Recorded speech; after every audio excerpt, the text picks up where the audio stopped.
Good morning, good morning, good morning to my lovely people. How are you? Good. How are you today? I am lovely, lovely as they come. Welcome to Shop Talk with Mel. We got a great show planned for you today. So y'all already know that I'm excited because I seen Coming to America. Coming to the number 2. So how number 2 is right. Number 2. Number 2 is right, Roogle. Yeah. All right, well, let's just jump. Look, I'm like, let's just jump right into it. We don't even have to worry about anything. But before we jump right into it, I want to say that today's show is sponsored by Women in Business. Women in Business presents Weekend 2021, Sunday, March 21st. Enjoy the Women's Entrepreneur Vendors event from 11 a.m. until 5 p.m. Over 100 all-female entrepreneur vendors. Come, shop, network until you drop. The Women in Business Easter Bunny will be there for the children. The children will be able to take pictures with the Easter Bunny. There will also be raffles of a 50-inch TV and other baskets. You must be present for a chance to win the TV. There's a $5 admission fee, and yes, this event is open to the public. For more information, you can contact Lori Kellum on Facebook Messenger or Women in Business Facebook page. Okay. Y'all heard of Women in Business. Remember we went to that event? Every year we actually went. Remember, Nick? Yes. I'm looking forward to it again. Are you going this year? Yes. All right. That is awesome. I wasn't able to actually attend because I won't be around. But I want you lovely people to go out. It's a fascinating time. It's a lot of fun. And it's just all out. Like networking and all that extra stuff. It's just fun. A lot of women in business doing their thing. And there's a luncheon as well. But we'll give you the information throughout the show. Roogle, make it happen. What's happening? Well, the much anticipated debut of the sequel to Coming to America, entitled "Coming to the numeral 2 America." It was just released on Amazon Prime because early on they had made a deal to sell it to Amazon Prime for about $125 million, and it's probably a good thing they did. Definitely. And 125 million. 125 million they sold to Amazon. Well, you know what? So Amazon is looking to recruit that in new membership and deals with the rights to be able to stream it, or I guess through their Amazon Prime. Okay. All right, let's talk about it. Spoiler alert. It ain't spoiler alert for me no more because I stayed off of Facebook. No, spoiler alert for our listeners. That's who's important. Our listeners. Sorry, y'all. Look, I'm like, she all focused on her. No, our listeners. It's a spoiler alert. All right, Roogle, go with it. What did you think?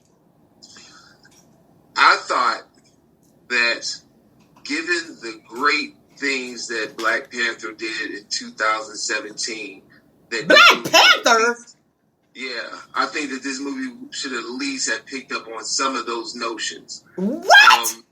And I just kind of feel like this is just, to me, it would have been better off if they did it as a series.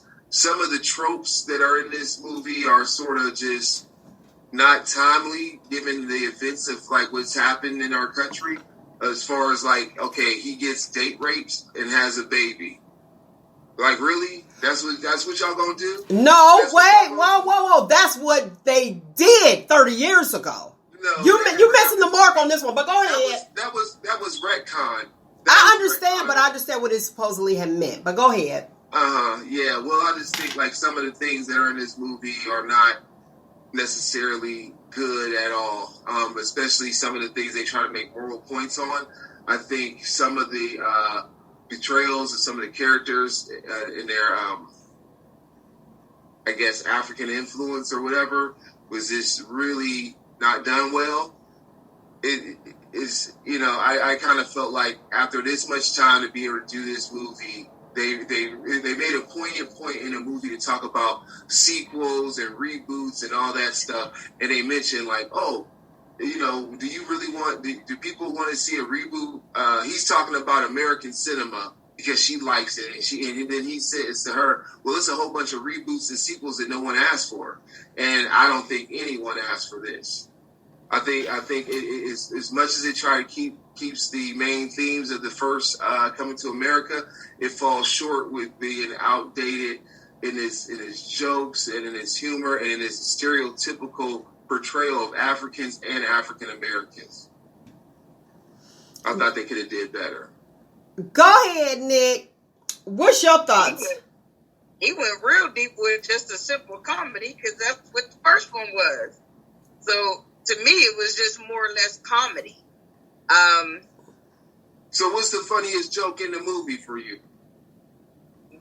I mean, can't recall I don't know about any of the jokes, but I mean, I enjoyed it. It was something different. It was, I'm not going to say typical Eddie Murphy because, typical Eddie Murphy, sometimes his comedy can get robbed. Well, I don't know about recent years since he's gotten older, but like with some of the things that he's done as an older actor and, producer and everything, it sort of fits into what he's done lately, as of late. But I liked it. I really did. I liked it. It was different. It was funny. And they did, try to touch on what happened 30 years ago and bring to current, remember when this happened, you're now trying to get to the point of how he got the son. Yes, it brought up date rape, but I mean, that's something real. That's something that people need to realize it happens all the time. So, but I thought it was depicted very well, especially when they were talking about, remember Cardi B? And how she used to do guys and then she would rob them. He didn't even remember. Remember, they said it reeks of Simi. This is something Simi had actually done. They believed that. I looked at it as like a reunion. So it brought back the great memories of 30 years ago. You can't compare Black Panther to Zumunda. You're right. Because, but Zumunda was first. No, they separate. I don't agree with you on this one, and I'm not a real movie watcher, but you can't take something that is going on now and compare them because he's not, and I appreciated the fact that he didn't go Black Panther, Wakanda, because he was Zumunda. He was the Prince of Zumunda. Okay. So let's stick to that. Then let's look at it from this point then. How come everything about it was Black Panther except for bringing like more cultural pride to it? I didn't see that. For example, the guy who was Levon Johnson, he had a Killmonger's hairstyle. Yeah, he did have that, he did at the end, yeah. But that's a regular hairstyle though, coming to the 20th century. Stop it. How many people do that hairstyle though? How many people do you see now with that hairstyle? Before Black Panther. Okay, think about Black Panther. It's about his son. It's about his son who wants his rightful place. Both the princess coming king and the nephew or whatever that wants his place in the kingdom. In this case, this guy, the portrayal of his son was similar and such, all the way to the hairstyle, except for his motivations. His motivations were built on greed. He didn't care about he didn't care about going home to the kingdom until the money and gold fill out the suitcase. The motivations were completely like it was this. I don't know. I just think they could have did a lot better. Okay. Because I mean, did I think it was some good points to it? I thought I think retcons and continuity from 30 years ago is always bad, but I do appreciate how they actually showed, like, I don't know if they younged up Eddie Murphy in them or they used old footage or whatever, but that part looked really good. And Leslie Jones was extremely funny in that beginning scene. And then everything else was just like, let's build upon the worst tropes that we can possibly do about African Americans. And I just think that they succeeded at that. But it just kind of felt like it felt like there was parts of good that really reminded me of the past, like his interaction. Like, I thought James Earl Jones was good. I thought Louis Anderson needed more to do. I thought James Amos, his part was good. You know, especially at the end when he was giving him the speech, and he said, "Well, what would your mother do? You know, what would the queen do? You know, that kind of stuff." I thought the daughters were good in it, but I just thought overall the motivations for what it was and how they did it was sort of just, they could have did better. I think you biased. I think you're being biased because you got to remember that was there before. Okay, Wakanda. So You keep like being. this. Go ahead. Let's look. I mean, like I've made the comparison to Black Panther, right? When Black Panther had the common scenes where they showed like, the people around him, it's like a bustling city, technology and all that stuff. When they showed the common area of what is it? Zumanda. When they show the common area of that, they show a McDowell's that's just in the middle of a grass field. But that's true though. McDonald's do be in the middle of nowhere. It's not true. Oh man, you can find a McDonald's anywhere. In the middle of a farm, in the middle of a grass field, you can find them in you can find a McDonald's. You can find, true. If you you travel all the time, you will find McDonald's anywhere. McDonald's and Dollar Generals pop up out of nowhere in the middle of the field by themselves. All right. I just kind of felt like it was this really layered in like tropes that like okay, women can't lead, they gotta prove their reason to lead, then they gotta, when they do prove that reason that they can be in power, it's because somebody looked at their draconian laws and said, oh well, we should change things, not based on the merit, but I mean based on the merit, but the merit being pushed up against like just these things to develop a plot for like no reason. Like, she should have never had to even struggle with being the queen to be. You know what I mean? And then, but that's the heritage. That's their culture. Okay, so then we got a Queen Elizabeth over in England, right? We are sorry. Okay, that's all I had to say about that. We got Cleopatra, England, right? With we got Cleopatra. Cleopatra. Is those apples to apples? Is those oranges to oranges? I just kind of felt like I just didn't know where they were going with it. I thought it was just like put together to bring up some really good things about the past, and some of those things they did well. I thought the barbershop scene was cool. I thought the scene where they were at the apartment, it reminded me of Chris Rock's Top 5 meets Coming to America. If y'all remember that picture. That also had Leslie and Tracy Morgan in it as well. There was some decent elements to it, but to me, I think it would have worked better as a limited series, just because there was so much more I wanted to unpack about the characters from 30 years ago to now, and they just kind of just went right into this new thing that really I didn't care about. It just like the lady barking like a dog for 31 years.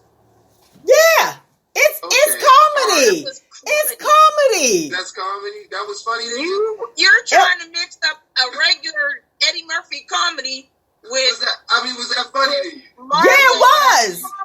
You laughed when you saw it? Yeah, I did. I was like, oh my gosh. It made me, it triggered my memory. It triggered the good times because that was an excellent movie back then. I like the fact that they brought Salt and Pepper and all of them back. Was they in the first one? I don't remember them being in the first one. You're missing the correlation. The correlation is Queens. Queens. Make no mistake, Queens are in the house. They're from Queens, New York. So he incorporated them. Right. I liked it. I thought it was cool. And the chicks, what was the twins? Peaches? Oh, yeah, the rapping twins, he brought them back. I was disappointed. It showed no progress in Zamunda. Like, nobody could get a promotion. Nobody could retire. Everybody doing the same damn job. Right. It's the truth. But they did it to a point to where it was like, we got to make sure people know who these characters are. Even when they had the basket, the flower person, they gave her a short little cameo holding a bag of some flowers. Why couldn't she have graduated to gardener? I mean, I'm just saying, like, but here's the problem. She couldn't graduate to gardener because they had to bring the younger people in to understand what was going on. So that's probably why they had the Coming to America, and then they had Coming to America. So they, when it first came, when you first look at it, because I'm nosy, they allowed you to see both sides. You know what I mean? See that one first. They pretty much was putting it in your face so you could watch that one first and then the second one. How long was the first one? I'm not sure how long the first one was. I know this one was an hour and 48 seconds, so they had to compact a lot of things. Okay. Let me see if I can pull it up. Oh, sorry. Go ahead. Let me see. It's pulling up now. It was. Let me see here. I gotta actually go into the thing. I thought I would have just said it, but it was a smashing success. It made $128 million in the late '80s. So that was amazing box office numbers. Let me see here. It was. Damn, what was the running time?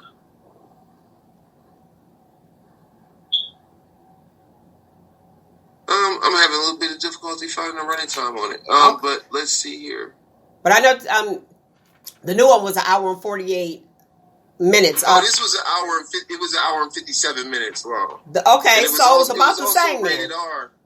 The original was rated R, and this one was PG-13. Well, we know that because now we can say the word B. Remember, you said that years ago. B was going to be a TV curse word. Like, I mean, I'm just giving you this, this little insight to it. That's all. Let's go to the viewers. One of the viewers said that they rewrote it like you, Roogle. They think it would have been better if the baby was from the Sister McDowell. Remember, she was like, the drama. Then we got Maury. And then I had some one of the listeners say that did they get a DNA test? How do they know that's even his child? You know what I mean? So you have those too. And then KL says that I guess it's not for everyone. I loved it. I enjoyed it. It wasn't better than the first one, but I just felt like it was a reunion. That's basically what it was, really, a reunion, and they just brought in some new cast members because you can't progress 30 years and, no kids, no nothing. So, yeah. Okay. Yeah. Especially now. All right, let's move on to the next topic, and then we'll keep, you guys who are listening, please keep commenting, and you can definitely call in. Let me see what the number is while I'm playing. Call in 515-602-9667, 515-602-9667. They changed my number. I'm so confused these days. Feel free to call in, comment, join us on Facebook Live at Shop Talk with Mel, the Facebook Live Shop Talk with Mel page. You can see us and kick it with us, okay? All right. Listen, Cuomo. Now these, let me put out, let me say this. The views of Mel is not the views of the co-host on Shop Talk with Mel. They are asking for his resignation. Now, we're talking Mayor Cuomo. What's your thoughts on that issue, Roogle? You're a man. We're just giving opinions. Hold on. All I know is the nursing home numbers of deaths. I don't know nothing about whatever. Like, I don't know what that makes me qualified as a man. That's all I know is about the 15,000 people who died. Okay, that's a separate issue. Okay. We're going to talk about the hashtag Me Too, sexual harassment. alleged Alleged. sexual harassment. Go ahead, Nick. You could go ahead and cover that. Roogle, go ahead and catch up. Yeah, it's another one of those cases where obviously he was a flirt, or he was flirting with somebody, or so they said, and he, might have been groping a couple people, but they're talking about, first of all, where's your proof? I mean, everybody needs to, and it's not to take away from anyone who has ever been in that situation, but it's like more and more people are starting to come forward with stories that happened or things that happened a long time ago. Why now? Okay, let me catch the listening audience who may not know anything about it up to what we're talking about, because you're being invasive as well. All right, with Cuomo, they're calling for his resignation because he flirted with some of his internists, people who worked with him, and he did put out a statement. But here, and when I say flirted, this is what he said. They said allegedly sexual harassment. Is this political? You know what I mean? Is this, are they trying to say, okay, well, let's find people that used to work there and see if he, asked them any questions. Now, one girl, he said, he asked her, does she like older men? I don't see sexual harassment in that. Another girl, right. The other girl he wanted to take out to dinner or on a date. They all said no. Okay. They didn't bite off of it. How is that sexual harassment? And then they all did say that he did not touch them. The one girl, he had her face, but she was okay. Matter of fact, I think they said, now don't quote me on this, I believe they said that she put his hands up on her face because he had it at the small of her back. So she pulled his hands up to her face. Now, why is it that, okay, for those who actually have, let me put this disclaimer out there. For those who've actually gone through stuff and were sexually harassed, I'm with you 100%. I believe what you say. Now, that it has now become a thin line between flirting, trying to take somebody out. Like, should you not do this at the workplace? Why is there an issue with men picking up women at the workplace? Most people meet their spouses at work. Right. Most people cheat on their spouses at work. I'm just saying. Yeah. But with this particular situation, and then they're calling for his resignation. And I'm like, why are you calling for this man's resignation just because he tried to get a date? Governor Andrew Cuomo. I said mayor. I apologize. He has been keeping a low profile right now. And the allegations of sexual harassment, and he did kiss somebody, unwanted kissing some time ago. Now, that's not okay. That's not okay at all. Yeah, that one he was wrong, unless it was consented to. And if it was consented to, why are you saying it's sexual harassment now? And here's what's interesting. We were focused on, just like what Roogle was talking about, the nursing home. Now, all of a sudden, it's like, okay, let's go this direction. And then to me, I know that they're reaching out. Hey, did he ever try to talk to you? Hey, did he ever make a pass at you? Hey, if that was the case, do you remember that one incident that occurred when I was at work and I left out of the bathroom and the guy said, I knew you were going to smell like flowers out of the employee bathroom. Remember that? Mm-hmm. That wasn't sexual harassment to me. Creepy, yes. Creepy, yes. Different, yes. But sexual harassment, it wasn't. Because I was like, excuse me? And my face wasn't like how I enjoyed it. But usually sexual harassment is, and we know what the definition is, and I'll give you the actual Webster definition. When I say that's inappropriate, I have to say it and then you continue bothering me. But if saying nothing is approval. So help me to understand that. And I feel bad for men. I do. And all of us are professionals. We do this on the side. So this does not affect our daily life. This is just an opinion and just a thought for the sake of conversation to have you guys just open up and look at it from different views. Okay, let's be clear with that disclaimer. How do men flirt now? Besides, we know church flirting. We already know that. You cook food, cook a meal. That's how they church flirt. Oh, I got to play for you. But how are we supposed to, even though you're supposed to work, for those who stick in the muds, they'd be like, well, you're supposed to be at work, just working. Go sit down. How are we supposed to find people? How are we supposed to date besides the online dating? You know what I mean? You can't trust that nowadays. You meet the killer, the last person you'll ever see. In some cases. And you have a point. At least at work, you know they have a job. You can track them down. You can find out where they live at. You know, you have more of a relationship already. But yeah, online is kind of scary. So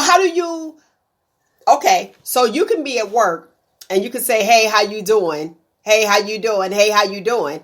But on social media, outside of work, hey, how you doing 1,000 times, and that's not harassment? Right. Well, I think y'all need to look at this New York Times article that I'm reading. Well, go ahead. Because on here, it don't look good. I mean, from what, like, this woman who they give her name, it was let me go back to it. Her name was Charlotte Bennett. She was 25-year-old, a former aide, and she brought this up a year ago. And so what she said was she left in December. Hold on, I'm going to get to the part.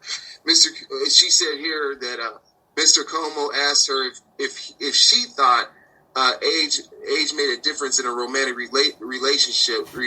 Remarks she took as overture to a sexual relationship. I understand that the governor wanted to sleep with me, and I felt horribly uncomfortable and scared, Mrs. Bennett told the Times. Okay, pause that. Pause right there. Now, we're females. Go ahead, Nick, because I see your face. How did she equate that he wanted to sleep with her? Unless he came out and said that, or unless he did some other sexually suggestive things. He just This is what the article says. Let Roogle finish. Go ahead.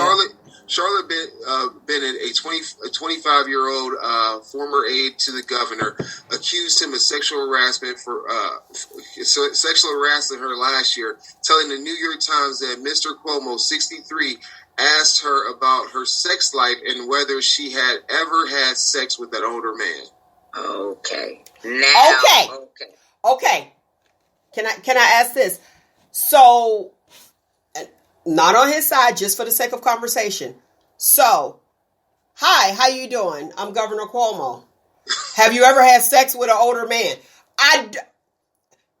Why is he asking her that? But right, exactly. So this is what I'm saying. So, can you imagine that? I'd be like, hey, Roogle, have you had sex with a younger woman? Just out the blue. Now, that's inappropriate. That sounds crazy. I sound like I'm a nut. Well, I mean, let me talk about a younger woman. But you older than me, right?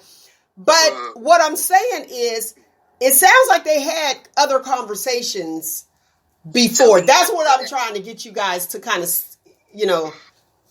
gear toward.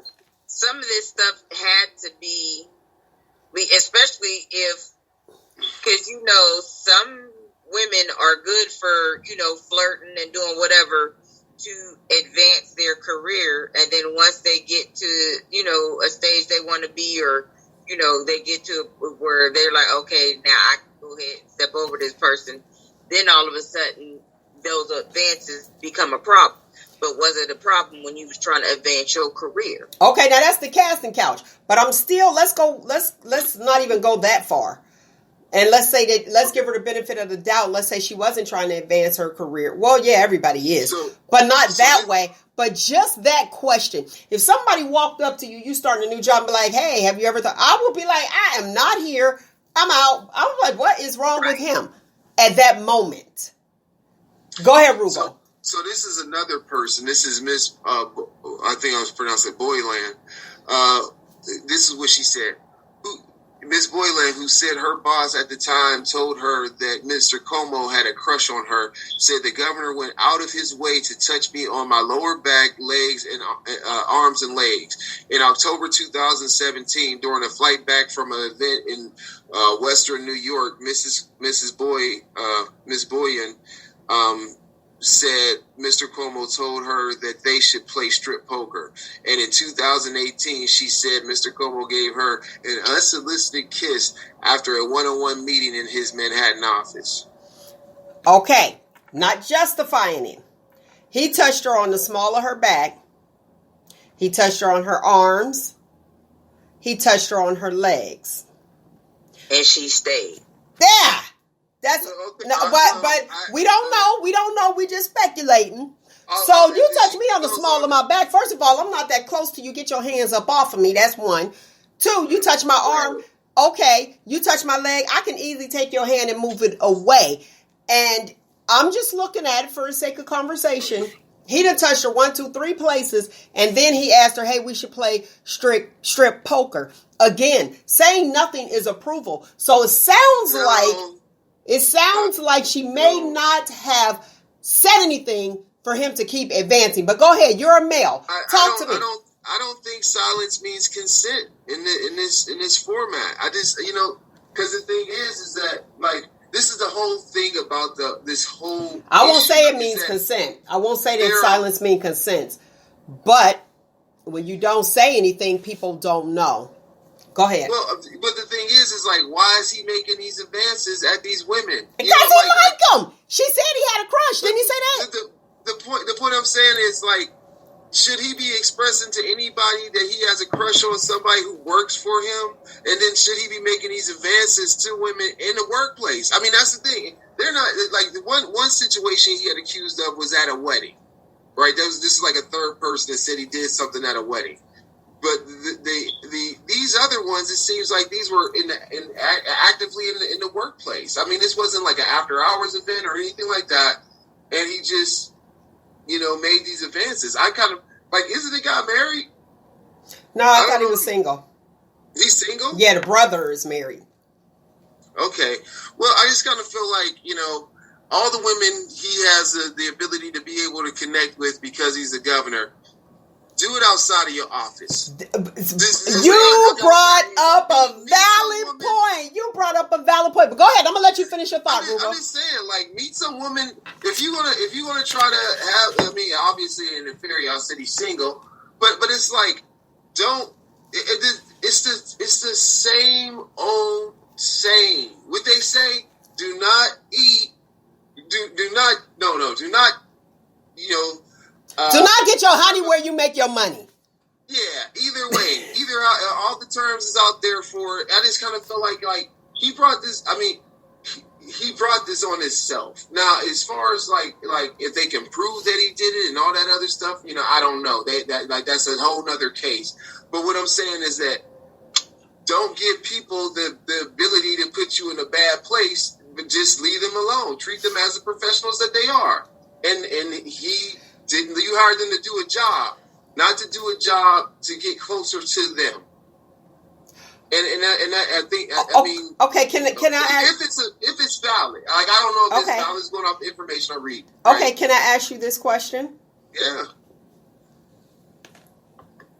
If you were single, we're gonna take it back, rewind pre-marriage. Okay. Okay. Do you want someone that's employed? What do you mean? Do I want Do you want something? That's all I'm talking. Just follow me. Just follow me. A spouse that has a job? Not a spouse. Do you want to date somebody? Do I want to date somebody who has a job? Yes. The basic just yes. These are just yes or no. These are just yes or no. These are closed-ended questions, not open-ended. Okay, I'll go down your rabbit hole. Okay. Yes, I want somebody who has a job. Now you work here and you know how much you make, so you know about how much they make. Yes or no? Do you know about how much they make? How much they make? Do you know about? If I hire them, do you know about how much they make? If I hire them, I know exactly what they make. Okay. They work for me. Okay. So now you're the governor. Yeah. Do you have time to go out in the street and meet someone? Yes. No, Yes, you don't. You're too busy. You are too busy yourself. You get to go to. You yourself is too busy. Films, you get to go to openings. You get to go everywhere you want to go. You're always at work, but you're writing it off at the end of the year. Shot at somebody at a wedding. Yeah, but the thing was, he worked with her. Okay, let's go to the viewers. Wait, Nick, pin your thought. I'm gonna let you bring it on out, okay? But let's go to the viewers right now.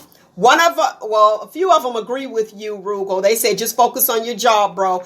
Another guy, he says, wait until the Christmas party to holler.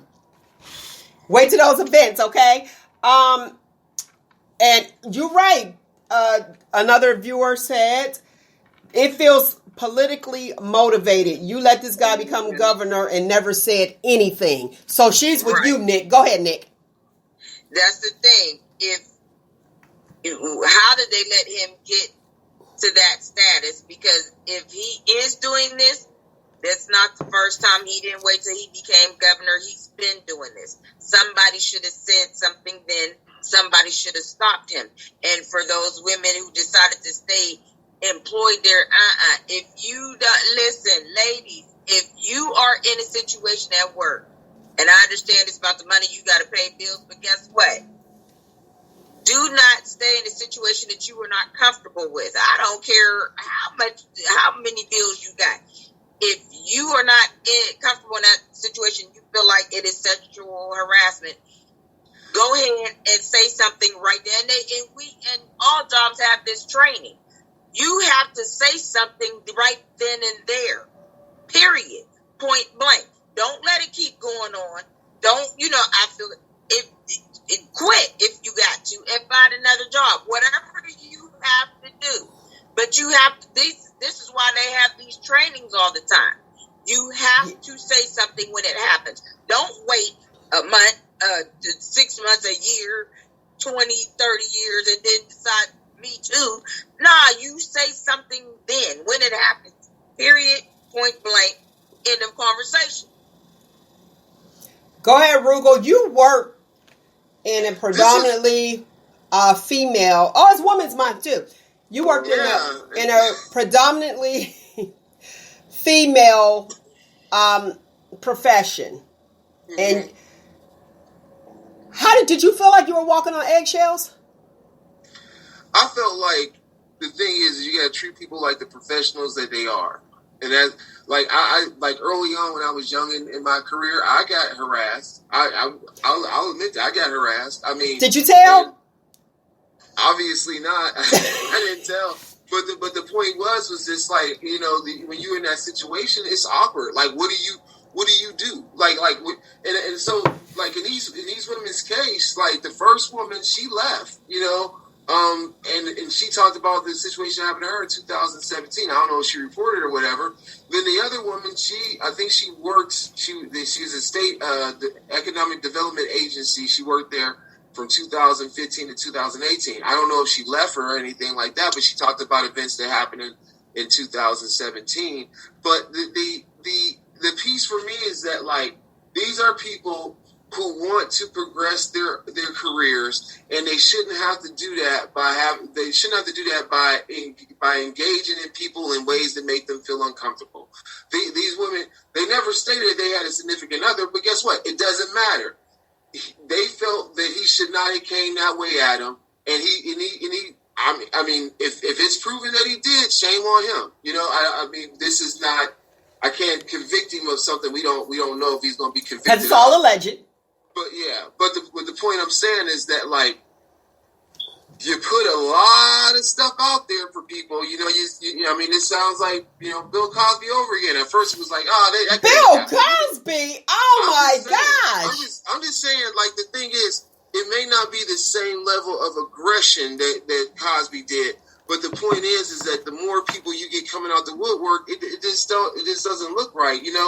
I just kind of feel like that the main problem with this is that these were people that he employed, or those were people that worked for him in some capacity. Okay, what's good? What's good is that they no longer work for him, and I just feel like somebody sat there and found these people. Was like, hey, has he ever tried to make a pass at you? Here's the problem. You remember back in the day, we're going to go back to my rabbit hole. I pinned it because y'all thought we was going to go on out of that. I got this rabbit hole I need you to go on down. And just, look, engage me. But here's the deal. Back in the day, you go out. Just like you said, outside of the workplace is different. But it made you feel good. We used to play a game. How many numbers can I get? So when people make a pass at you, you're like, oh, it builds up your confidence. Like, oh, thank you. I appreciate it. However, if you continue to do something and I don't like your advances and you're not cute to me, but if this guy over here said the same exact thing to me, I'll be like, okay, but you're not cute to me and now I'm offended. I need to tell you, please don't talk to me that way. Just like that one guy. And here's the difference. The difference to that one guy that told me, when he said, he was like, I knew you were going to smell like flowers. Had he been an executive and not the janitor, how would I have taken that? See, that's what I'm looking at. Just like what Nick was saying, like, okay, so it depends, like you'll accept it from this person, but not this person. And see, when you look at it from the janitor standpoint, the janitor telling me, oh, it smells like flowers. In my mind, I'm like, oh, okay, he the janitor. He done smelled a whole lot of extra stuff. He probably, you know what I mean? So thank God it smelled like flowers versus what he's used to. Not justifying it. Now let's move forward. We talked about Eddie Murphy at the beginning to Coming to America. Boomerang. Workplace. Marcus, darling. You got Marcus, right? But he was the ultimate garden. But but what about Robin Givens? I can't remember who she played in that time, but that was at the workplace. Supervisor. She was supervisor. Right, but at that time, you look at it and you're like, okay, well, this is who I connect with. We have this in common. So, and there's a workplace relationship. And like you said, that should have no place at the workplace as far as like flirting. Flirt on the elevator. The thing is, when you look at Boomerang, no one's going to look at the inappropriateness of it because it was a woman and a man. But it can very much be inappropriate if he felt like he needed to do it like he did, like he was with Lady Eloise, right? Lady Eloise. Right, he was with her. He was primarily with her, to try to sleep with her to get the job. Actually, to get the account. Advances towards him. Yeah, but she was his boss, and she made it seem like he wanted that account. He thought she was his boss. He thought it was. He thought she was the boss. So the casting couch worked for him. He did it, like Nick was saying. It didn't work for him because he got played. He did, but she got some dizzle. I'm just saying. That's another reason. That's a terrible thing. It's terrible. But it was terrible, and that's why they was laughing at it. Was like, did you sleep with Lady Eloise? They thought it was a joke. Like, I can't believe you did that. That wasn't, and not to say that it was okay, but when we're talking about workplace relationships, like if you're working with somebody, people have the tendency to become attracted to who they work with. And it's like, okay, we, like-minded, we can converse about the same things. We have a lot in common. Once you work with somebody, you realize what you have in common. And that's why a lot of marriages fail and they end up leaving or being with somebody at the workplace. But I think the issue is that if you have, like for your scenario, you're talking about if the janitor says something to you, right? What he said to you, I think was highly inappropriate. For real. I think it was highly inappropriate. The difference between him saying it and the CEO saying it is that the janitor has no bearing over if you keep your job or not. The CEO very much does. Now, if the CEO had a problem and I would have responded the same exact way, then guess what? If I would have got fired, I'm sewing. Now we're going to move to the next step. It's like, oh, no. And some people, just as Nick was saying at the beginning, would it be different if a CEO said it versus the janitor? And I looked like I was in the middle, like, should I be offended? Remember what we talked about? I was like, should I be? What? But I was like, what? Like, I was shocked. Never, ever again had I had an encounter, but I'm very boisterous. First of all, don't touch me anyway. I don't even like my food to touch, so this social distancing works for me, okay? So it wouldn't have gotten that far. Don't be in my space unless I allow you in my space, because I'll move back. You know what I mean? So, and not saying that everyone has that personality. Some people are timid. So I get where you're going, Roogle. I totally do. They're like, okay, well, I don't know. I'm in a situation. Maybe I'm supposed to. Maybe I should, because I might lose my job. But those women no longer work for him. I don't know why, but I'm glad he didn't resign, because sometimes you could take flirting a little too far and then they're calling for his resignation. Like, I want a man to pick me up. Like, tell me, you look beautiful today. Am I going to run to HR talking about #me too? He said, I look beautiful. He said, this dress fits me nice. But I can go and say, oh, you look nice in that suit. You sharp in that suit. That's tailored. Right. A compliment, though, and I don't think these are viewed in the same way as compliments. You know, I just, like, if someone gets a haircut, you're like, hey, that's a nice haircut. Like that hair color on you. It looks good, right? I don't think that that's the same thing as, like, you know, do you like having sex with older men? I just don't, it's a different thing. It's a different thing, but it's still a pickup line. I don't think so. And let me tell you, there was somebody I worked with. Now I'm telling my business. There was somebody that I worked with. Married. We were together, partnered all the time. Okay? He's in a different department, but he had to come and protect me the whole time, right? And I knew that he liked me. I knew he was crushing from different things, you know, as it went on. But I just went on. I stayed professional. I stayed in my lane. He complimented me on my hair. So you mentioned that. Mm-hmm. I'm not crossing the line. Nope. And he said, your hair is so pretty. And he kept complimenting me on my hair. So I went and cut my hair off. That's when I went shaved it off. Bye, see you. So don't compliment me on my hair. And then guess what happened? I removed myself from there. I was like, no. So I go visit this church. And this guy is standing at the front of the church. Not a pastor, but he's standing at the front of the church. My hair's gone now, because I know I'm probably see you. You keep complimenting me on my hair. Let me let you not like me. And you know what he said? He was like, your hair is sharp. So it didn't work. But like you were saying, and the reason I brought that point up is because you said, do you like to sleep with older men? He didn't ask to sleep with me, but I knew he liked me, and he continued to pursue. So people flirt differently.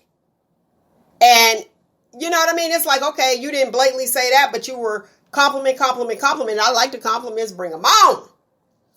But I do understand your standpoint as far as like work is work, and here we go. Now, had he not been married, I probably still would. I don't know. Had he not been married, I probably would have been like, oh, okay. But let me help you. You know what I'm saying? So that's just my personality. But I believe that they had a conversation prior to, because nobody is just going to just walk up to you the first meeting and be like, do you like sleeping with older men? How do you know I'm sleeping with anybody? I don't get the impression that was the first words out of his mouth when he met her. I think he built up the confidence over time to ask her such a thing. I'm not saying that she did anything to play into that, him saying that sort of thing. I'm just saying that it doesn't seem to me like that was something he did on day one. Okay, let's go to the viewers. A viewer said, I guarantee you they were flirting. Nick, like what Nick was saying, they were flirting. And then, but I really feel just like Tiff said, politically motivated. Like, why now? Why do you think he should resign? I'll ask you that, Roogle. All these people, I don't know. This is all alleged accusations, right? So I mean, it's tough to say. I think he knows what the truth is. They know what the truth is, and if whatever his decision is, I mean, can't have any control over that, because he may feel like if he resigns, it means that he is guilty, and he feels that he's not. So, there it is. I think, it's one of those it's something he has to soul search to figure out what he should do, because only he can remove himself, without there being any real substantial evidence versus her story versus his, with no physical evidence of it, unless this other person comes out who said that, hey, he told me that he liked you, that sort of thing. But the thing that makes it so creepy and so inappropriate is, if he liked any of them, why did he just say, hey, you know what? I would like to know if you would want to go on a date, right? Let's say he just asked that question and they said no, and he just said, okay, I'm leaving it at that. Done. Right? Not saying that that's better, but what I'm saying is, it's clear. I think the issue is that all these innuendos and things that they said that he did just seem to be extremely inappropriate in the workplace. Okay, I agree. But I also think that they sent somebody to seek out this information.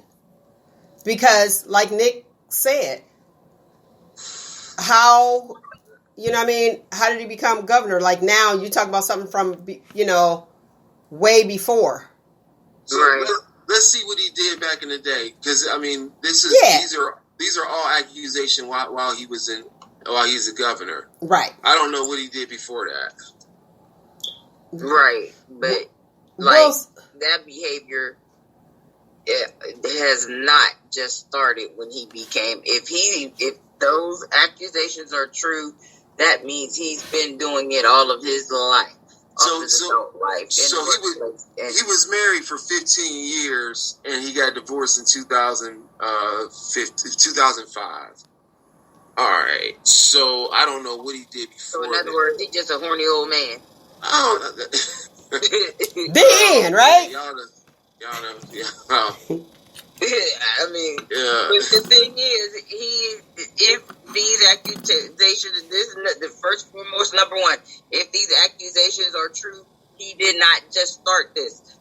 They let this man advance in his political career to become governor, and 9 times out of 10, these women that were working up under him, no pun intended, as while he's governor, they are not the first ones. There had to be more women while he was advancing his career. Why did they wait until now? I don't. These are the women who was there during this. This happened. These women worked during his administration. Yeah, I know. That's what I'm saying. This seems like a repeated pattern, so this isn't the first time, and that's what I was saying. They knew, or he had to have been flirting with people all along. Somebody knew something. It's not the first time. He ain't just started doing this as a governor. He's been doing this. They should have stopped it before he became governor. Somebody should have said something. I mean, there's no evidence that he had any inappropriate relationships prior to these ones at this point in time. But anyway, it says he was the Assistant Secretary of Housing and Urban Development for the Community Planning and Development from 1993 to 1997. From there, from 97 to 2001, he served in Bill Clinton's cabinet as the 11th United States Secretary of Housing and Urban Development. In 2006, Cuomo was elected Attorney General of New York. Cuomo won the 2010 New York gubernatorial election to become governor of New York, and has been reelected twice after winning primaries against progressive challengers. So he's been governor since 2010. Okay. So during his governorship, Cuomo oversaw the passage of the 2011 Marriage Equality Act, same-sex marriage in New York. And this is all his highlights or something, so I ain't gonna go on all of that. And he also brought the minimum wage to $15. Okay. So here's my question. We done with Cuomo, but pretty much in the same thing. We're gonna go over to Lionel. When Cuomo asked if she liked to sleep with older men. What about Lionel Richie and his young girlfriend, Lisa, 30? Do you think that's appropriate or inappropriate? Did she work for him? I don't know the relationship. She was a designer, so I'm going to go with yes for 200.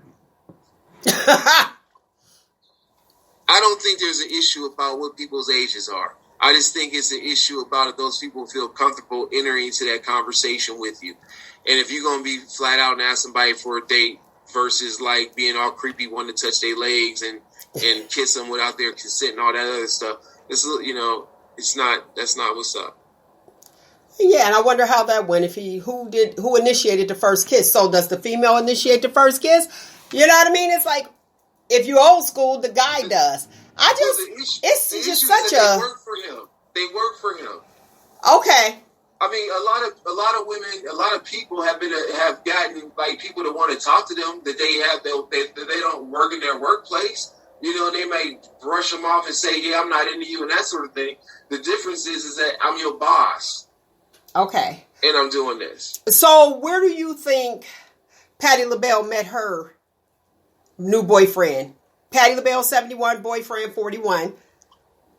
Where do you think that they met? Like, she was at the 7-Eleven getting the big gulp, you know. What'd you say? I said physical therapy. I don't know where they met. See what I'm saying? Talk about some physical therapy. Hilarious. I mean, and you see that, Nick? You see the difference? Lionel Richie, doesn't matter. Did she work for him? Patti LaBelle, physical therapy. I said, I don't know where they met. I said, I don't know where they met. Like, you asked me where they met. I don't know. Probably. See, you work around, you meet people according to where you work. Let's look at this. Right. Let's look at, you know, a lot of people are like, oh, okay, they get the football players, talk about the white girls get the football players, the basketball players, they get all of them. They're put in their face. They're in that same environment. So it's not like, oh, okay. And this bothers me when they say that. They be like, how come they not with a sister? How come they not? Who's in their circle? Because let's be real. You can't be, well, you can, but you don't want to put yourself around an environment that may have a negative impact on your life. Not saying all black people have a negative impact on your life, because family, you'll be around your family. Now, people meet people through their family. That's one. But if you're working all the time, usually the person that you're going to connect with is somebody that's in that arena. Think about it. Right. I know people who have met their loves of their lives at work. The issue is that there was a mutual agreement between those two people. This is not that. I get you. I get you.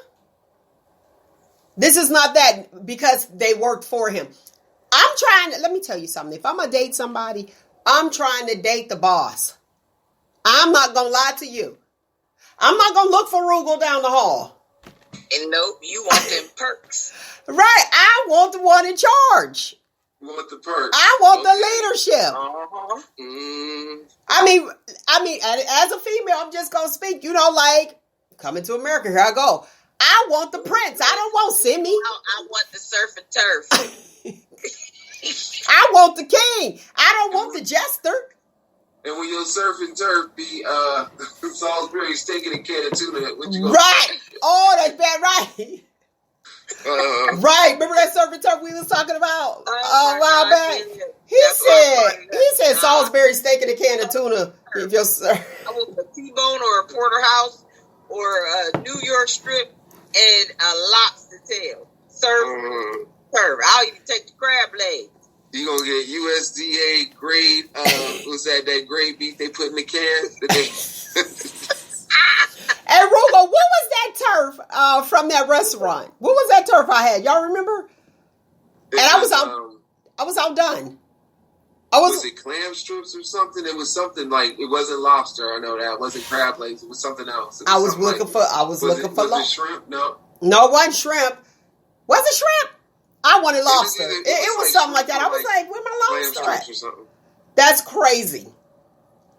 Well, Nick wants the surf and turf. I want the one in charge. I don't want the jester. I don't want the attendant.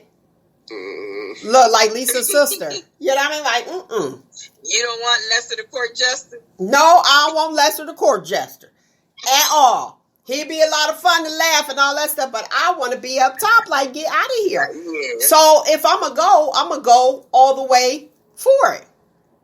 I need that Platinum American Express card, please.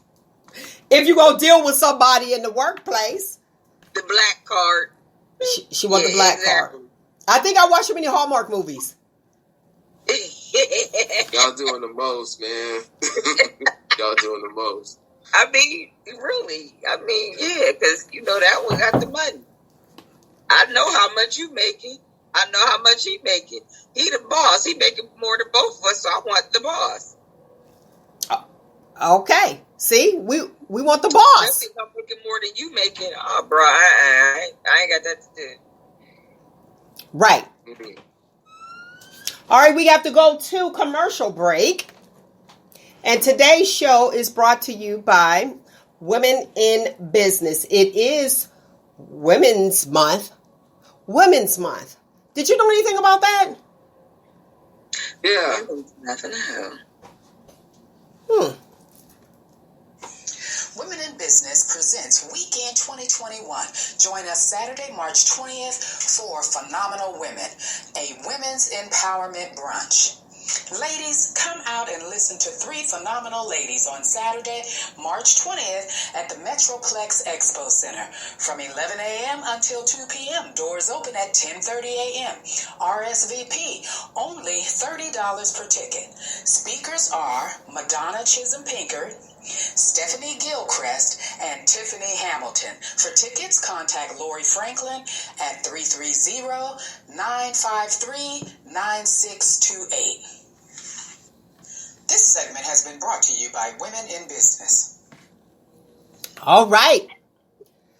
So, come on with it, people.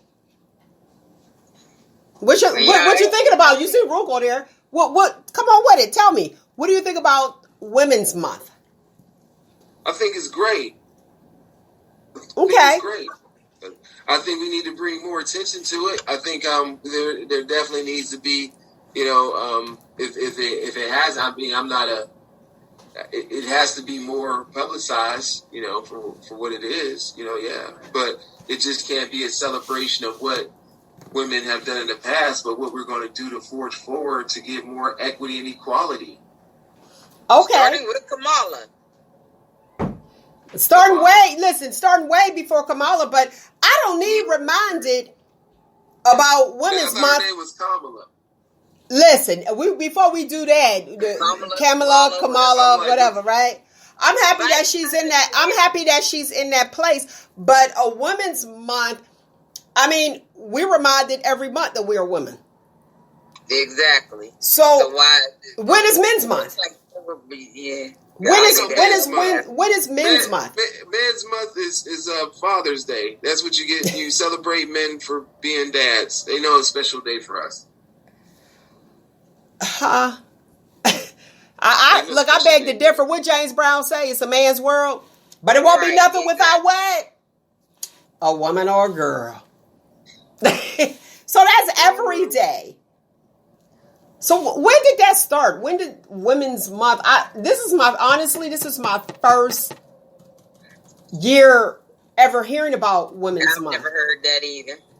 No, our local news did a campaign on it a few years back. I think, you know, they had highlighted some women, whatever. It was just, to me, when they did it, they didn't really have any equity. I mean, any diversity in the women that they looked at, but they did have something years ago. Origin of Women's Month. Now here's what's interesting.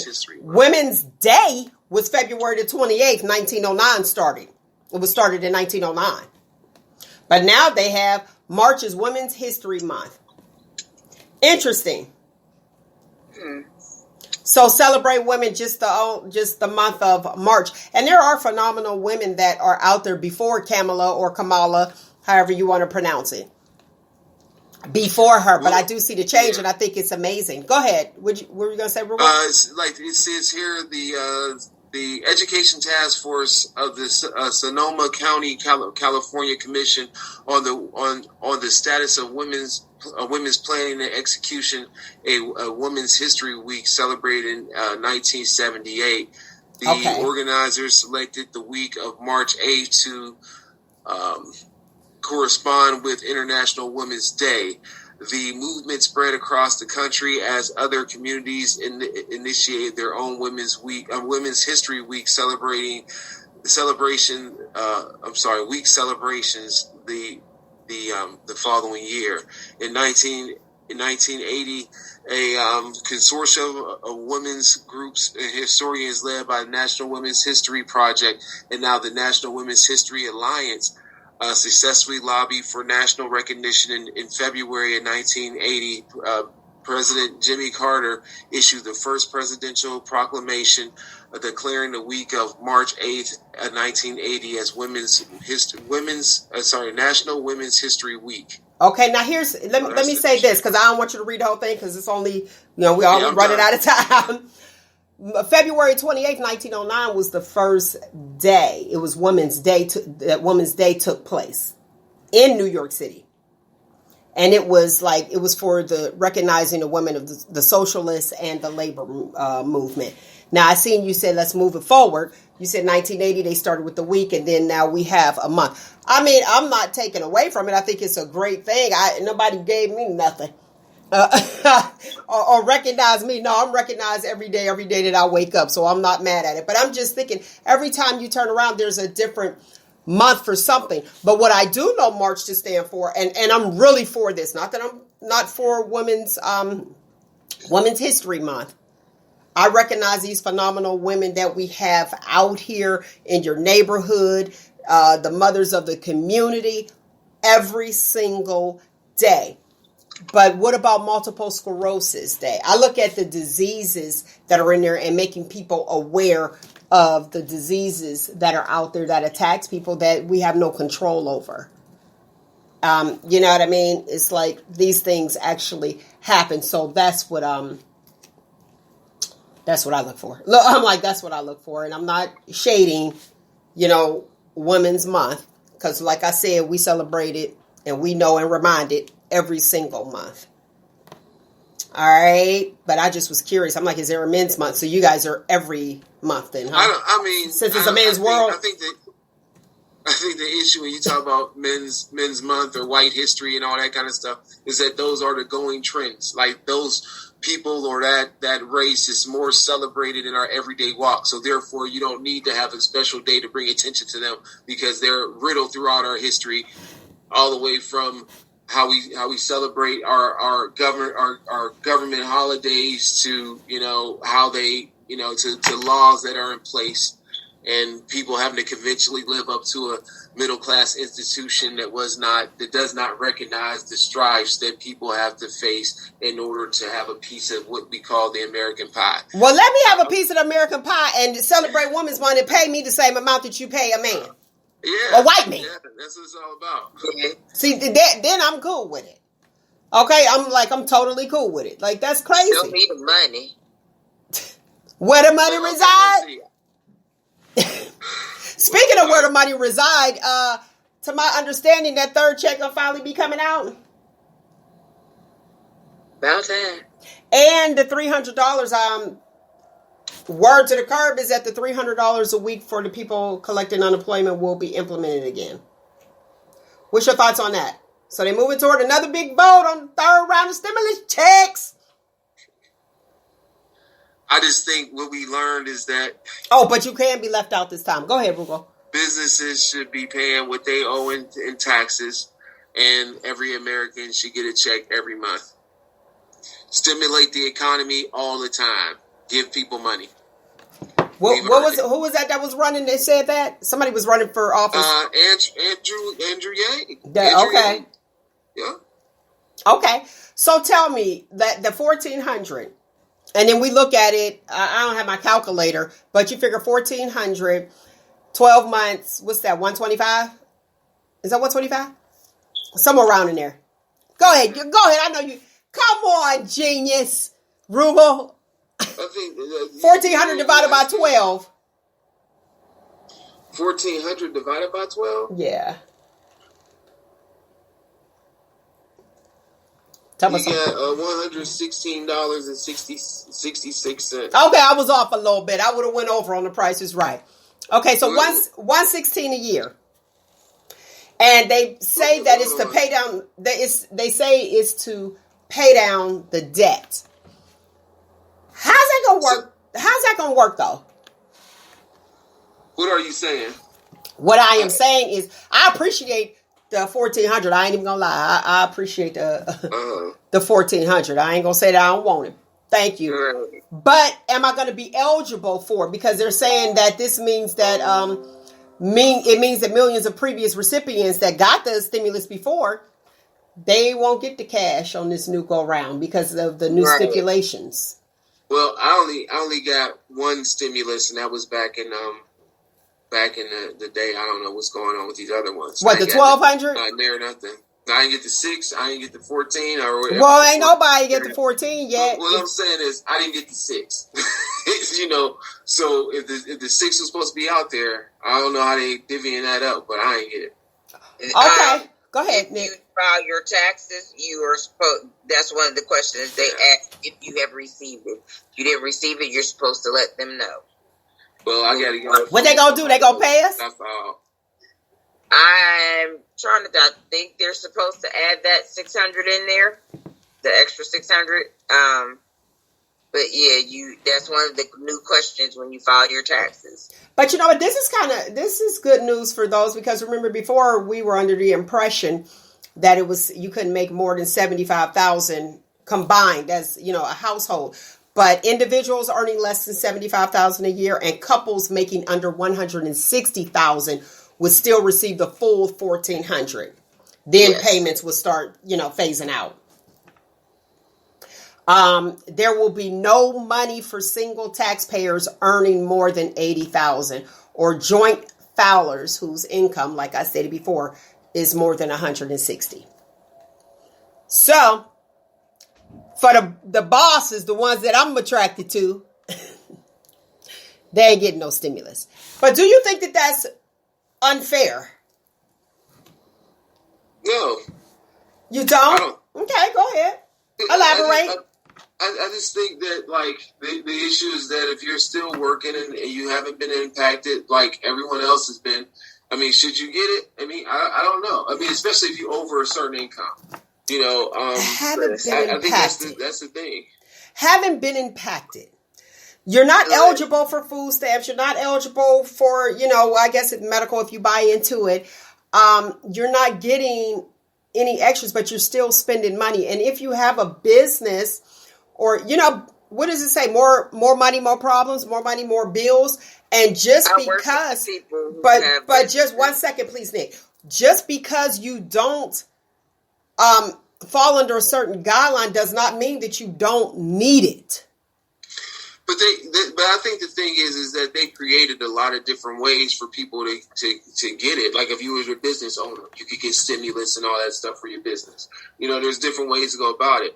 But I think the thing is that all Americans should get a piece of that pie, divvy it all up, give us all that money. That's what I think as well, because if you look at the essential workers, and especially being a nurse working agency, you're well over that. You're well over that, especially when it stopped. It started in March and being off. So we're filing taxes for last year. And with the coronavirus, it's like, okay, you're going to work on a COVID unit. They're paying top dollar.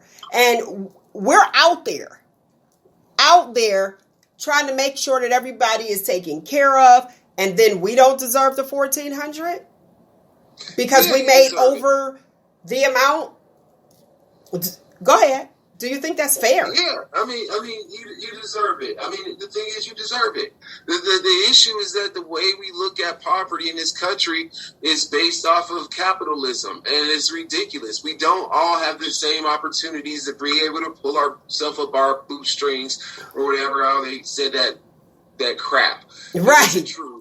There are huge deficits in this country. Even with this relief effort, with when you look beyond just the income part of it, look how they're distributing the vaccination for people that want it, or people that don't even really have an opportunity because of how they've been placed on the list and that sort of thing.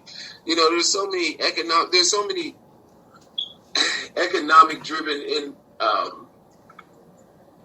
economic driven inequity issues in this country that we just will not deal with. And the minute someone does is the minute they say, well, they're a socialist, or they're this, or that, they're that. Well, no, they want to bring balance to what's unbalanced. You know what I mean? Bring true equity to this piece. And it hasn't happened. And this reveals so much more. And what they'll do is that they'll have you bogged down with all this other stuff that doesn't equate to bringing me equity. So I mean, that's what needs to be the focus. When they're talking about, should people not make $15 an hour when it's okay for someone to make millions of dollars a year doing whatever? You know what I mean? Or a person that, make a certain dollar amount. And we're just talking about bringing up people.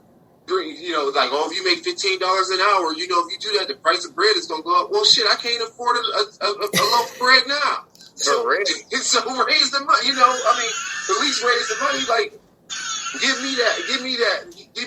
How people say, well, it's a lot of problems that come with the lottery.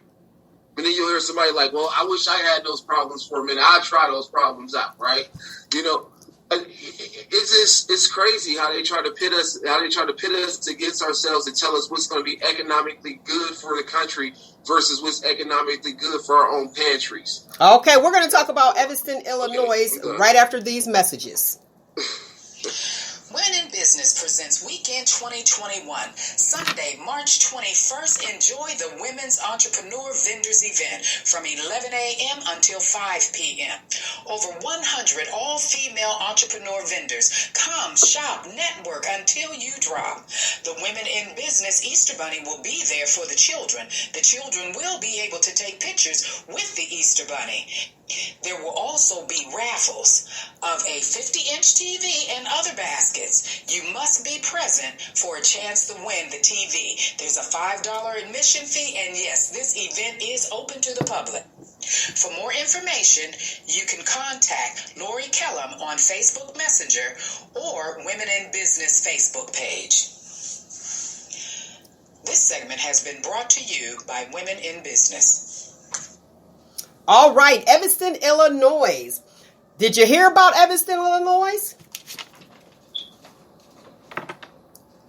Where is that at? The 158-year-old city located in Chicagoland is actually, they have become the first city in the country to fund reparations in an effort to compensate Black Americans for the loss of generational wealth due to inequality and systematically racist policies that emerged after the era of slavery. So I'm looking at it as like the blueprint. Maybe they need to look at it and see what's going on. Let me tell you, lovely people, for those who don't know, because Shop Talk with Mel, I got to tell you what I know. Okay? Try to keep you informed. Real life edutainment. They plan to distribute $10 million in tax dollars. They are a rich city too. $10 million in tax dollars to the cause over the next decade with $25,000. They're going to start with $25,000 payments to eligible residents beginning this spring, 2021. So this is in Evanston, Illinois. You guys can check into that. And y'all know my accent. Evanston. Evanston, Illinois. So I'm thinking that they're probably going to be the blueprint of reparations. We're still waiting. Been waiting.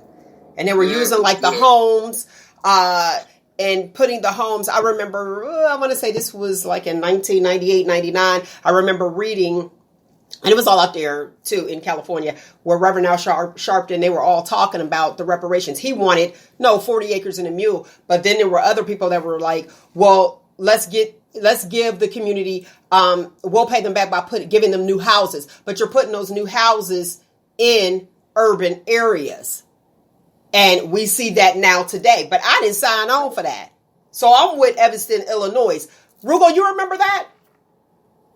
Not to a great extent, no. It was so long ago. Look, I'm like, it was so long ago, but you've seen where they had these new houses built, but you got them still in the same the poverty. You still have them in the urban areas. Not that you got to move outside and move on up, but you still you got these houses here and you're paying top dollar for them. Like, and then you're able to buy the house after 20 years. Remember that? Y'all remember that whole thing? Oh, I know those houses, but yeah.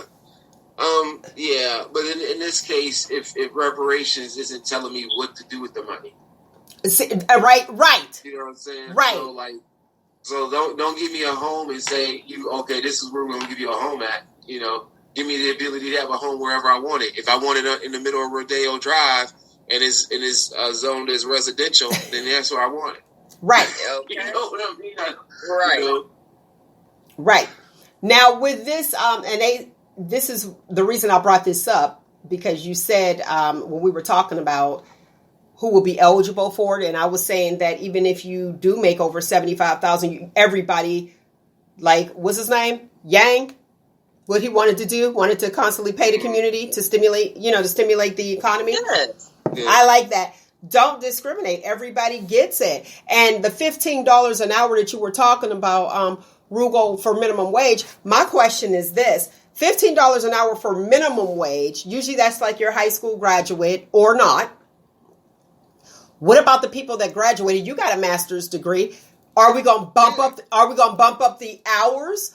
Are we, you know what I mean? Because you understand where I'm going with that? Are we going, not the hours, are we going to bump up the dollar amount? The difference is it's still going to be there. It may get bumped up, but the thing is like I'm an overeducated, underpaid individual. Oh, most of us. That's what I'm saying. So if you make it $15, if you want to bump go ahead. Yeah, but what I'm saying is that, like, a tide raises all ships.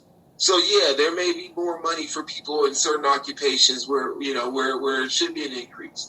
I mean, that's I just think the thing here is that the issue is that the federal minimum wage is $7.25. And we go to school to get our degree to have a better job for a better lifestyle. But the thing I'm saying is, like, I mean, like, everyone's talking about not raising to 15. People's talking about raising to 15. Some people are saying not raising at all. But the issue is that they need to raise it to something. $7.25. At least the minimum wage. I remember when minimum wage was $3.65. Yeah, and then even that was too low at the time. You know what I'm saying? I mean, the issue is, like, think about like that.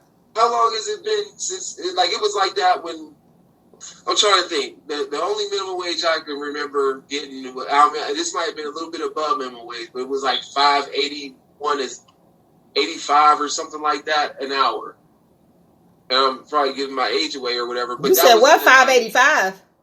Yeah, that was in the 90s, late 90s. Okay. And now we're we're almost 25 years from there, and we only increased it to $7.25. Right. Look, I'm okay with the $15 an hour minimum wage increase. It got to be something more than what it is. But like, even, I need mine to be up higher too. I need move the tier up. Move the tier, because you look at, let's go with I'll go with something that I know. Okay, LPNs. I think, well, now they're higher, but I think it was like 17, 18. So you're talking about you went to school, and this is like a trade school. This is that's where I'm going. Like, it's a certificate program. Yes. So you have diploma, and you have to go get license and test, but still, you have that, and you went and you paid, and you probably took out a loan of some sort. After you took out that loan, and you're going to be somebody working next to you, and I worked at McDonald's, with no education, and they decided to stay at home, and here you go with $15, and then you're only making $2 more. You can't even pay your loan back. I mean, that's the problem, and the problem is that we shouldn't be paying for education, especially education to put you back in the service industry. Okay, what I'm comparing that to is, let's go now with people who, all of us, we're out there, we're working constantly. And then you have somebody collecting unemployment due to the COVID with the state that we're in now, and they're making more than us who's out here putting ourselves at risk. and we have a job, and they're able to get a job, but people aren't going back. And that's what a lot of the business places are saying, especially in Maryland.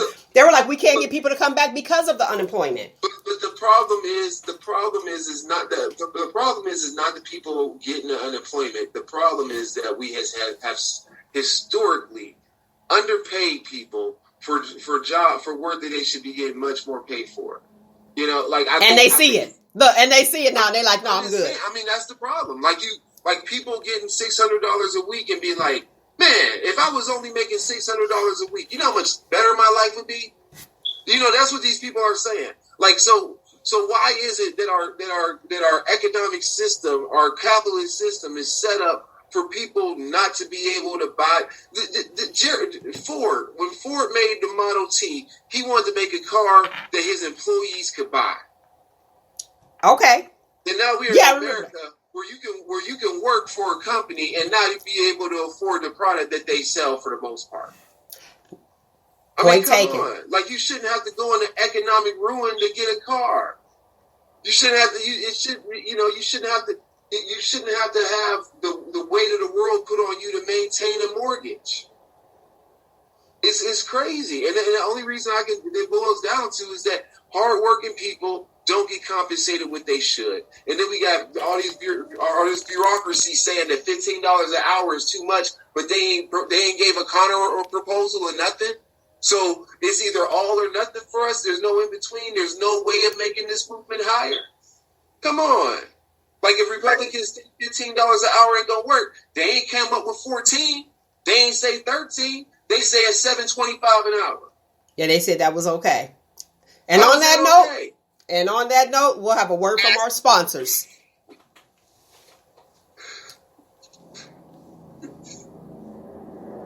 Presents Weekend 2021. Join us Saturday, March 20th for Phenomenal Women, a women's empowerment brunch. Ladies, come out and listen to 3 phenomenal ladies on Saturday, March 20th at the Metroplex Expo Center from 11 a.m. until 2 p.m. Doors open at 10:30 a.m. RSVP, only $30 per ticket. Speakers are Madonna Chisholm-Pinkard, Stephanie Gilchrist, and Tiffany Hamilton. For tickets, contact Lori Franklin at 330-953-9628. This segment has been brought to you by Women in Business. All right, go ahead, Nick. You remember what you were going to say?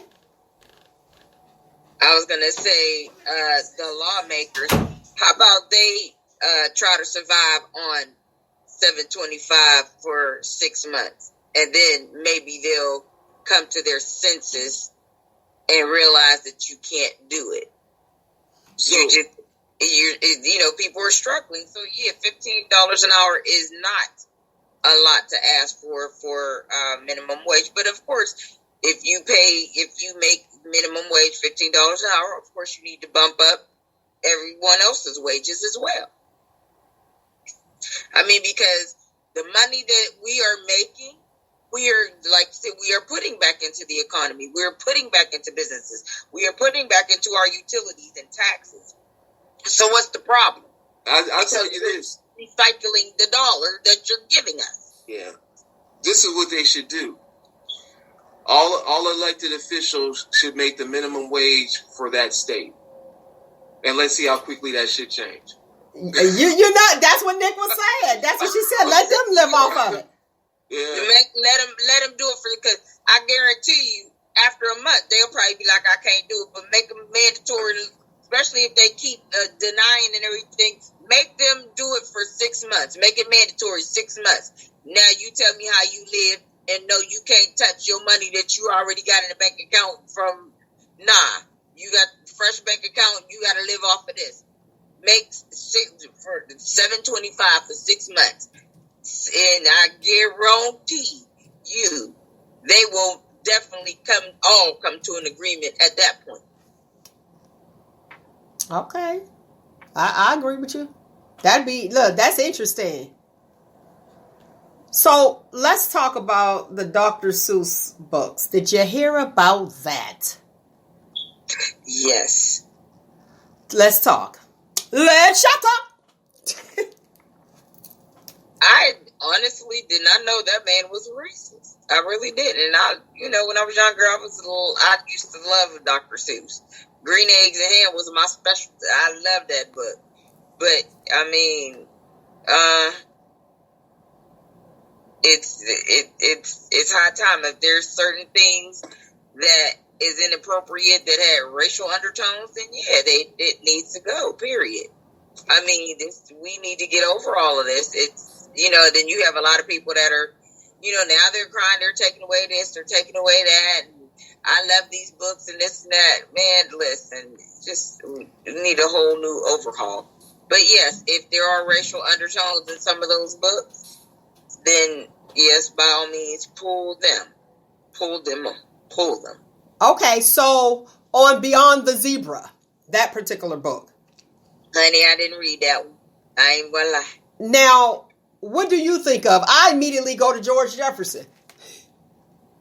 What about you, Roogle? I didn't read the ones that are in question. So, like, was it Beyond the Zebra? Beyond the Zebra was one. Lovely Things, Spooky Things. I just didn't. The Mulberry, I can't remember, something with the Mulberry. But I just... What Happens on Mulberry Avenue or something like that? That I saw, yeah. Like, I like Dr. Seuss, and I learned to read from Dr. Seuss. So is it what you get out of it? Or let's dig into this a little deeper real quick for our little bit of time. Let's go back. Like, everything is controversial. Everything. Right. So do you just remove your history? And that's what we've been doing lately. I mean, everything is controversial. Everything is like they want to go to gender neutral on things, and it's like, this is all a part of our history. Leave it alone. Some of it, if it's not like physically, mentally harming, leave it alone. But now they talk about removing the Mr. Potato Head. Okay. Before you go there, let's stay here for a second. The 6 books that are being banned and they're actually removing and canceled from publication is, and to think that I saw it on Mulberry Street, If I Ran the Zoo, McElligot's Pool, I never read that one, On Beyond the Zebra, and Scrambled Eggs Super. So those are the 6 books that they're having issues with. And they're saying that his books are racist. I missed it.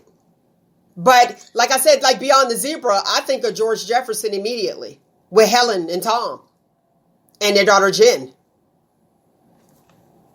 I gotta read them to see what they're talking about, because those ones, all those titles, I'm not familiar with. See, and that's probably a good thing. So you had a choice. Do you want your child to read this one or not? Well, I think the thing is, when we talk about, I don't think the issue is about erasing history. I think the issue is about placing the right lens on history. And when you... Through whose lens, though? You got people calling for resignation, and everybody's different. Through whose lens? So the lens of what society wants to grow past. Society. So you got me with that one. Society grows past. Go ahead, Roogle. Yeah. So I'm saying, like, if you have a post slavery society, but then you still have things in there that cause segregation and inequality, and you just say, well, we into slavery, that was enough, and that was a good act in itself, but you never look at how Jim Crow era laws are bad and still in place and need to be removed. Okay, go ahead. But if I never knew about it, the same thing. I mean, like, the thing is, okay, was he a racist? I didn't read the stuff, so I would like to make my own inquiry, determination, right, through your lens. Knowledge. But I guess the point is that if he was indeed, then that needs to be recognized. It can be recognized. It can be recognized by our dollar. Don't purchase it. I don't know. I mean, because now you go into a deeper area of censorship, and the thing is that I don't know. I think one of the issues is that do you if you think that if this is racist material, do you put it in the school system? Is Dr. Seuss in the school system? I don't know. I'm just saying to you, it used to be. Well, the library. Yeah, it would be certain books was in the library. These weren't, because I didn't read them.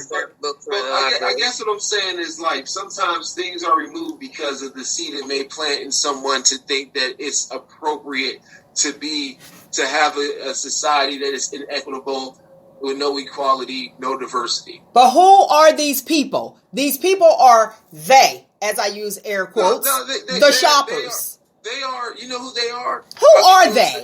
I'll give you an idea. They are the people that went out and saw Black Panther. In the neighborhood? They're the people in the neighborhood.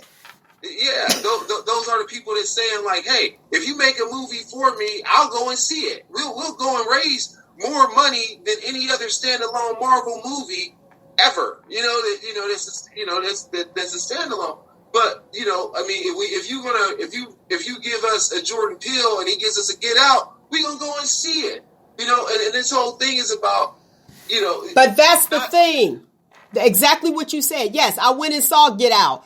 And I even took my son and his friends to see Get Out. I didn't take them. I made them go see it. They came out and they thought it was scary. Now here, you saw it. Now it's up to you to make a decision. But the point I'm saying, don't bring them home if you can't use a comb.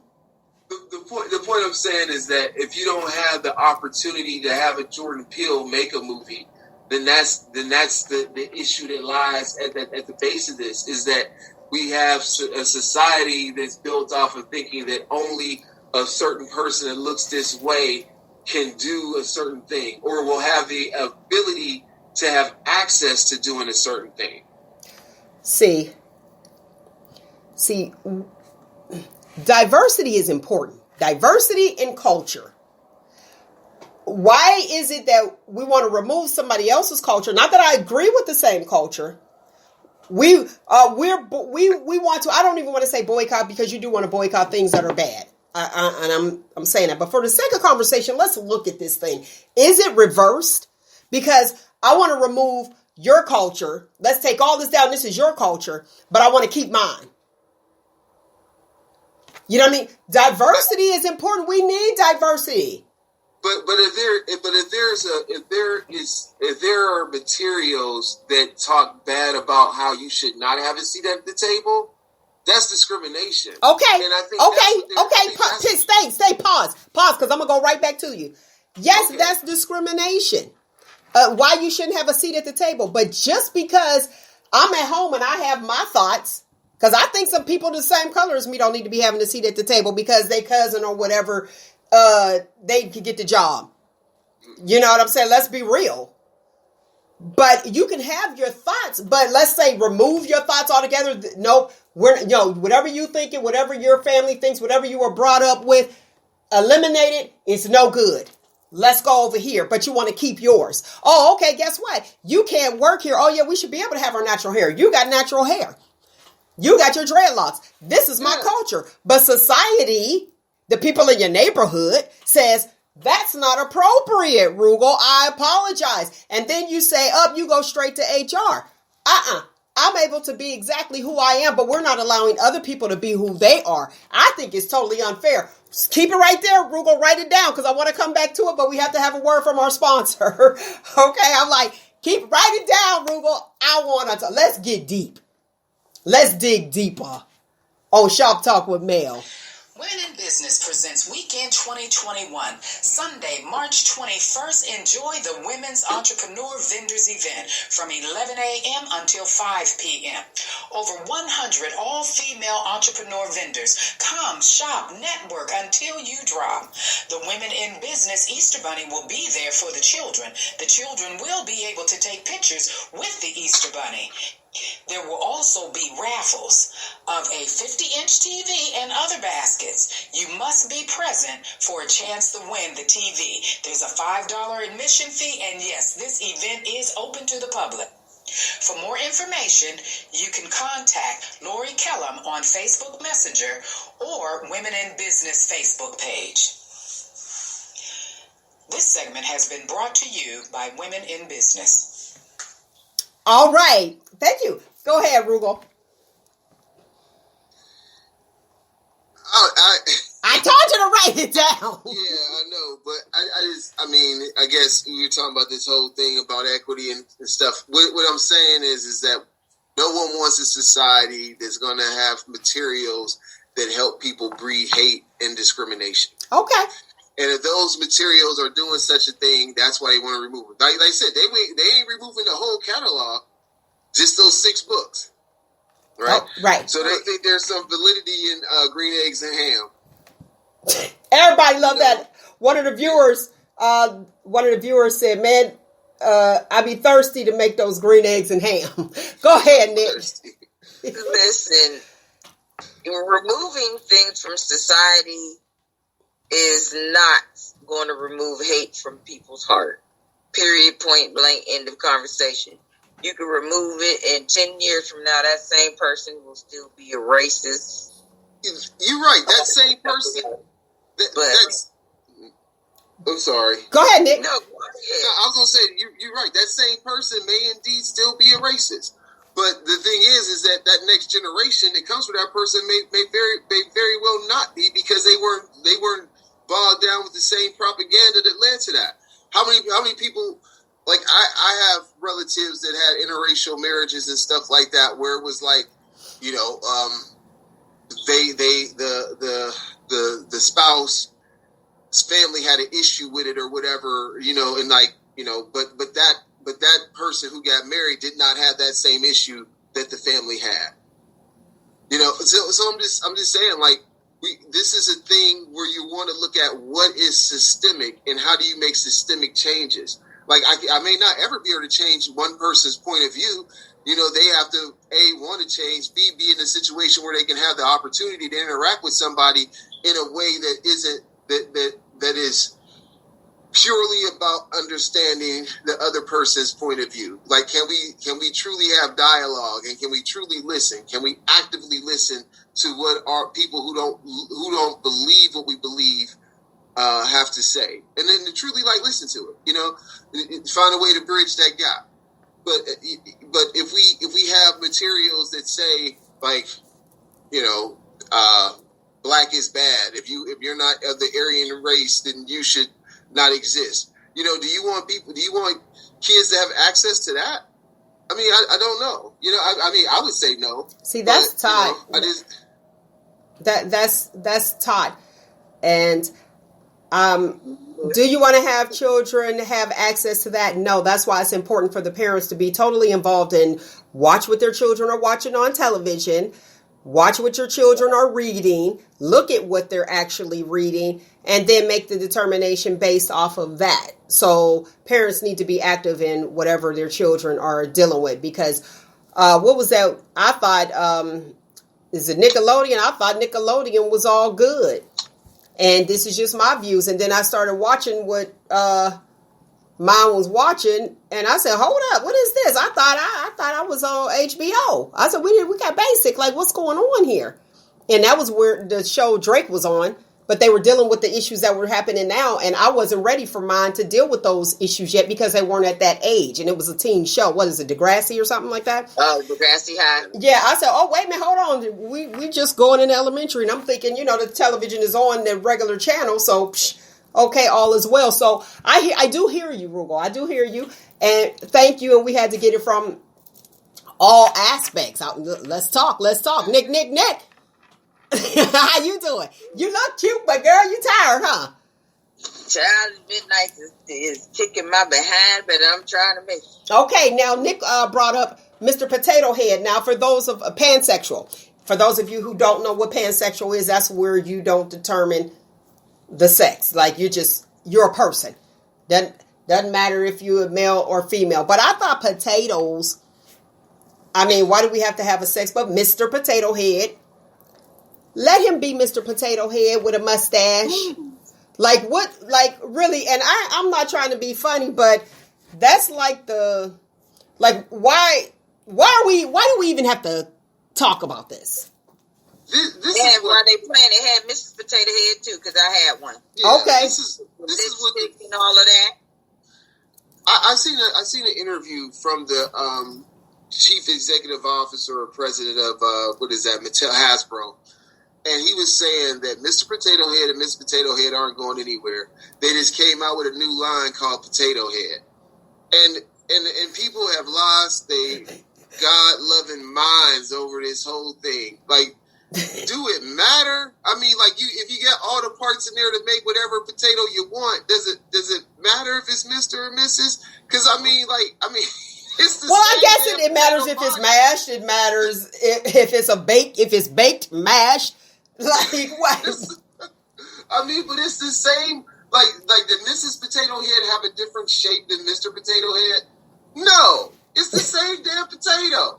I'm like, why people? Basically. I mean, like, why people upset? People upset about it where they ain't never probably bought a potato head in years. I never bought one. I just thought it was just like nutty. And you're telling me that we don't have anything going on in the world, that we are sitting here having a conversation because it's what society wants, because someone in society decided, you know what? We need to erase this. Eliminate Mr. Eliminate Mrs. It needs to just be Potato Head. But the toy would be no good if you can't decorate it. What the CEO said was that it was a way to be able to incorporate aunts, uncles, cousins, family, all that. Like, from what he said in his interview, Mr. and Miss Potato Head gonna still be there, but this other potato head is like, do what you want with it. Like, you would do what you want with the potato head anyway. I just kind of, like, guess what? Don't buy potato heads. You know, the end. But I'm just saying, like this issue about the potato head is, all it is to me, all it is a company rebranding itself, just like McDonald's went from "Have you had your break today" to the "Sorry thing, I'm loving it," which is horrible. I like to "Have you had your break today." you know, or now it's this McDonald's and a do or whatever the hell it is. I'm loving it. Every brand gets to rebrand itself to be able to try to expand itself in a market or retain its marketplace. But the minute these folks say we just gonna drop the name Mr. or Mrs. and make potato heads, everybody get upset when they ain't got no intentions of buying one at all. That's usually how it goes, right? Because you had your thought about the what's her name, the glue girl, and you was like the Gorilla Glue girl. You're like, I ain't buying nothing anyway. I wouldn't. Did you donate? Nope, I don't plan on donating to her anyway.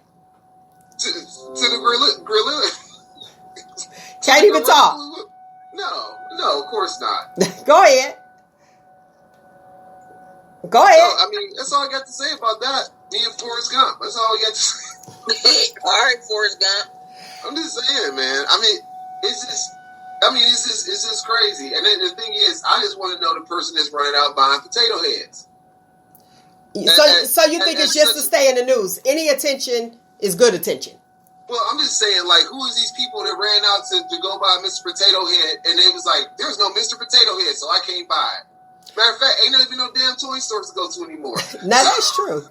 It's the people in your neighborhood. Hey, let's have this last word from our sponsor. We like to thank you, Women in Business. Women in Business presents Weekend 2021. Join us Saturday, March 20th for Phenomenal Women, a women's empowerment brunch.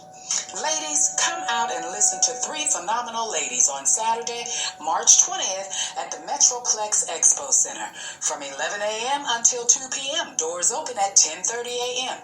RSVP, only $30 per ticket. Speakers are Madonna Chisholm Pinkard, Stephanie Gilchrist, and Tiffany Hamilton. For tickets, contact Lori Franklin at 330-953-9628. This segment has been brought to you by Women in Business. All right. Look, I'm like Lovely Women in Business. So you guys make sure that you definitely check that out when you get the opportunity to. It's the Woman in Business. Let me tell you something. Doing so much at one time. This is not. Yes. Yeah, you know what I mean? This is not okay. And then you hear the alarm, so we should be ending the show. So, but I want any last words from you, Nick? I'm tired, y'all. No, I'm just playing. We just need to pipe down on a lot of this stuff. Society is just starting to blow things out of proportion. We need to just relax, relate, and release. Okay. What about you, Roogle? Any last words? It is up to us all to do our roles in equity and inclusion and diversity. I like. And today's footnote is, and I want everybody to repeat after me, I am in charge of how I feel, and today I am choosing happiness. Yes. On the count of 3. Do y'all remember it? Wait, what is it like the responsive reading? I am in charge. I am in charge of how I feel. Of how I feel. And today. I'm choosing happiness. I choose happiness. All right. On that note, we are out of here. Find you, embrace you. Most importantly, always, always love you. Until next week, people. Shop talk. What you say? Shop talk. There you go. Y'all hear in the background? Yes, I love it. I absolutely love it.